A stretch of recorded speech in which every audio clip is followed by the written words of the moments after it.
Temazo, temazo. Espais no mixtes. Jo de tota la vida, vull dir, realment penso que estaria bé que no calguessin els espais mixtes, però és que vivim en una societat hetero-etnocis-patriarcal. Són estratègies de lluita i són estratègies de supervivència i per mi, jo soc molt fan perquè a mi m'ha permès ser qui soc, aquests espais, no? Quan van crear l'associació de gais positius, era un espai dirigit a homes gais amb VIH, no?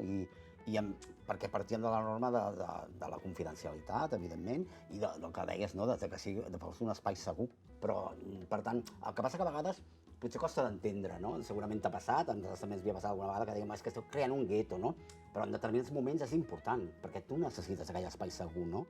Llavors crec que necessito espais de seguretat on poder compartir la meva vivència. I jo crec que és que la penya trans rebem tanta merda que és que crec que necessitem espais on ens puguem cuidar un munt i que siguin espais lliures d'aquesta violència transfòbica i, per tant, crec que és important que també siguin espais no mixtes. Potser no tots, no? Vull dir que potser també està bé trobar un equilibri, però jo crec que és important que els tinguem. Com a mínim tenir un reducte, un lloc. Clar, exacte. Un lloc on sentir-te... Sí, el teu espai no té preu, vull dir, és algo absolutament necessari. Bueno, yo necesito espacios de encuentro disidente.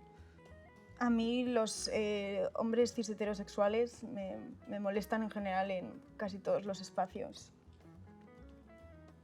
La verdad, o sea, creo que no hay ningún espacio donde no me molesten. Entonces, espacios no mixtos sin ellos, pues encantada de que los haya. La verdad creo que son necesarios. Ya habéis hablado mucho, habéis escrito mucho, habéis dicho muchas cosas, habéis dicho todo, lo habéis hablado todo, lo habéis escuchado todo. Ya vale, no sé, qué pesaos. ¿Tú qué piensas? Absolutamente necesarios, siguen siendo muy necesarios los espacios no mixtos, que eso no quiere decir obviar o dejar de trabajar con espacios mixtos, que también son necesarios, evidentemente. Yo no voy a ir porque me da mucha pereza, pero sí. Para quien quiera que vaya, pero digamos que los espacios no mixtos son como la fuente de alimentación para poder luego tener fuerzas y ir a trabajar esos mixtos. Sí, absolutamente.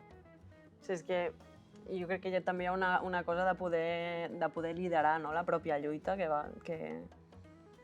és això, no? Que crec que hi ha un tema de privilegis, de jerarquia, relacions de poder, que si no es revisen, pues, òbviament afloren, no? I ja veus que s'apaguen i que no deixen sortir, no? També al final s'acaba creant un espai moltes vegades entre iguals, en aquest sentit, i no es creen llavors dinàmiques de poder o una mica aquest punt que... No? Sí, una persona pot acabar per damunt d'una altra o que no puguis expressar-te això amb la teva pròpia veu moltes vegades i, per tant, intentar fer al màxim horitzontal certs espais és fundamental. Penso que és molt important també el fet de barrejar, no? En determinats ambients, evidentment, si tu a l'hora de fer lluites, per exemple, és molt important, no? Doncs que els homes gais amb VIH i les dones trans ens ajuntem per tirar endavant una llei o no sé què, i evidentment ens hem de reunir, hem de parlar, i hem de treballar, i ens hem de visibilitzar plegades, no? Això és important també. Alfred, ¿y tú cómo ves lo que llamaríamos interseccionalidad del movimiento LGTBI y el resto de movimientos sociales?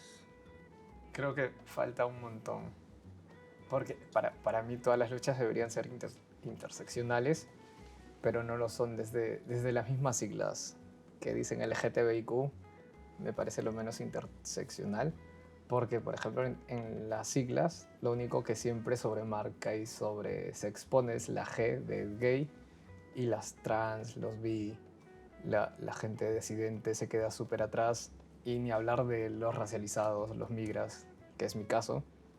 Creo que debería de ser esa una lucha constante, incluso hasta desde el mismo feminismo blanco que hay las TERF, que están como separando a quién es tía, porque eres biológico o no.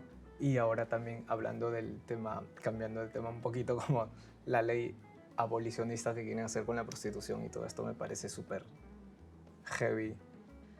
Bueno, Dolo, tema interseccionalidad. ¿Qué ejes crees que se han incorporado? ¿Qué ejes crees que faltan por incorporarse A ver, incorporarse, pues podríamos decir que muchos, pero si hablamos de intensidad de incorporación, pues poquitos, ¿no? Porque a nivel teórico sí que es cierto, ¿no?, que las personas racializadas están planteándonos y nos están cuestionando, evidentemente, esta manera tan blanquita de entender la realidad, pero luego esto no se traduce en aspectos organizativos. Sí, yo lo que veo en esta pregunta es mucho el incorporarse a dónde. No creo que haya un punto de llegada porque ya hay unas existencias diversas fuera de ese punto que no tienen que incorporarse a ese punto, me refiero. Existen de por sí y este punto no tiene por qué ser un punto de llegada. ¿De qué punto de llegada estamos hablando? Estamos hablando de un punto de llegada blanco, cis, sobre todo blanco. No sé, replanteémonos también el punto de llegada, si tiene que haber, si tiene que no haber. También un punto en cuanto a lo de la interseccionalidad que creo que le falta chicha y que creo que nos hace falta presencia en nuestra cabeza es el tema de las compañeras discas. Las compañeras, en general, el tema del capacitismo lo tenemos muy poco presente. Muy poco presente.